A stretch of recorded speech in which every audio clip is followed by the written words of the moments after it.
नमस्कार दोस्तों daily news India 1.0 में आपका स्वागत है। एक बहुत बड़ा सवाल उठना शुरू हो गया कि घाटी और जम्मू क्षेत्र में अब सामंजस्य कैसे होगा, क्योंकि जम्मू में 29 सीट्स पूरी की पूरी देखा जाए तो बीजेपी को चली गई 43 में से, और 14 सीटें बाकी दलों को गई हैं। हिंदू बहुल सीटें जितनी भी थी सारी की सारी बीजेपी को एक तरफा गई हैं, चाहे उसमें जम्मू की 10 सीटें हों या उधमपुर की सीटें हों या फिर कोई और सीटें हों। तो एक किस्म से हिंदुओं ने यह कहा है जम्मू कश्मीर की कि हमें भाई साहब नेशनल कॉन्फ्रेंस पे और कांग्रेस के ऊपर यकीन नहीं है। अब उमर अब्दुल्ला साहब तो आ ही रहे हैं, 50 सीटें मिल गई हैं, तो वो 5 सीटों का जो नॉमिनेशन का चक्कर था वो भी खड्डे में चला गया, क्योंकि अब एलजी तो कुछ कर नहीं पाएंगे। दूसरी तरफ अब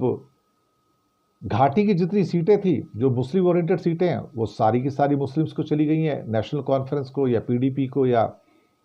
कांग्रेस को भी गई हैं। एक किस्म से देखा जाए तो ये जो डिवीजन अभी हुआ है खास तौर से धर्म के आधार पर जम्मू और कश्मीर में,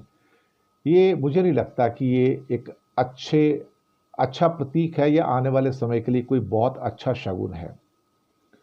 क्योंकि यहां से दुश्मनी पैदा होगी। और हो सकता है कि भारतीय जनता पार्टी की केंद्र सरकार यानी कि मोदी सरकार ये सोचेगी बाद में बहाना बना के, देखो जी बात ऐसी है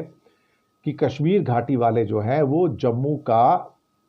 दरअसल देखा जाए तो प्रताड़ना कर रहे हैं, उत्पीड़न कर रहे हैं और उनका हिस्सा नहीं दे रहे हैं। तो जम्मू रीजन को पूरा का पूरा अलग कर दिया जाए कश्मीर रीजन से, और वहां पर हिंदुओं को राज हो, उसका अपना हिंदू चीफ मिनिस्टर मिल जाएगा, वहां पे मुसलमान चीफ मिनिस्टर रहेगा। तो भारतीय जनता पार्टी और मोदी सरकार किसी भी हद तक गिर सकते हैं, क्योंकि इनकी गिरने की कोई सीमा नहीं है। भारतीय जनता पार्टी वैसे भी नीचता की सारी सीमाओं को पार कर चुकी है, तो इनसे उम्मीद भी क्या की जाएगी। लेकिन घाटी और जम्मू के बीच में अब सामंजस्य होना थोड़ा सा मुश्किल लग रहा है। मुझे लगता है कि जब खास तौर से रिसोर्सेज का भी एलोकेशन होगा तो शायद उमर अब्दुल्ला के माइंड में भी 4 बार आएगा कि भाई जिन लोगों ने हमें बिल्कुल भी सपोर्ट नहीं किया उनका हम क्या करें। हालांकि लोकतंत्र में ये ठीक नहीं होता है, यहाँ तो आपको सबके बारे में सोचना पड़ता है, लेकिन शायद एक अंदर से एक खलिश रहेगी, मुझे लगता है 101% रहेगी, क्योंकि जिस ढंग से जम्मू ने पूरा का पूरा नेशनल कॉन्फ्रेंस को पूरा ही दकार दिया है कि हमें तुम्हारी ज़रूरत नहीं है, हम तुम्हें चाहते ही नहीं हैं, लेकिन राज तो उनका ही हो रहा है अल्टीमेटली। तो मुझे लगता है कि ये खलिश जो है या तलखी जो है जम्मू और घाटी में बढ़ेगी। हालांकि लेफ्टिनेंट गवर्नर साहब अल्टीमेटली फाइलों के ऊपर साइन करते हैं, लेकिन लेफ्टिनेंट गवर्नर साहब उस ढंग से जम्मू की सरकार को, कश्मीर की सरकार को बिहेव नहीं कर पाएंगे जैसे दिल्ली के अंदर सक्सेना साहब करते हैं, और वो दादागिरी कश्मीर में नहीं चलेगी, क्योंकि वहां पे चलने का मतलब है कि दोबारा से आतंकवाद की उत्पत्ति और कहीं ना कहीं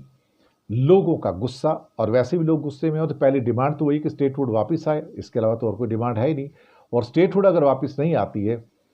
तो फिर मुझे लगता है कि कश्मीर के अंदर हालात दिन प्रतिदिन बिगड़ते चले जाएंगे। शुक्रिया आपका।